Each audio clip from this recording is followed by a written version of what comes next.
நம்ம சாப்பிட்ற சாப்பாட்டை பற்றி ஓரளவுக்கு அது நம்ம தெரிஞ்சு வச்சுருக்கணுங்க.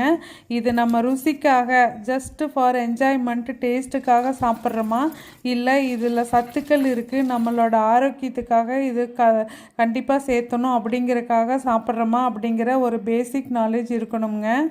எனக்கு ஒரு ஷாக்கிங்கான கொஸ்டின் என்னன்னு பார்த்தீங்கன்னா, வெல் எஜுகேட்டட் டாக்டரேட் முடிச்சுட்டு ஒரு ரெனவுண்டு காலேஜில் ப்ரொஃபஸராக இருந்த என்னோடய ஃப்ரெண்டு என்கிட்ட கேட்ட கேள்வி, மேம் ஒரு பேக்கெட் பிஸ்கட்டில் 4 டம்ளர் மில்க் இருக்குது தானே அப்படிங்கிற கேட்ட கேள்வி என்னால் இன்னுமே மறக்க முடியாது. இது நடந்து 10 வருஷத்துக்கு மேலேயே இருக்குங்க. ஸோ எஜுகேட்டட் பர்சன்ஸ்க்கு இவ்வளவுதான் ஃபுட்டில் அவேர்னஸ் இருக்குது அப்படின்னா சாதாரண மக்களுக்கு எந்த அளவுக்கு இருக்கும் அப்படிங்கிறது ஒரு பெரிய கொஸ்டின் மார்க். கண்டிப்பாக நம்ம ஃபுட்டை பற்றி ஒரு பேசிக் நாலேஜாவது வளர்த்துக்கணும். தேங்க்யூ.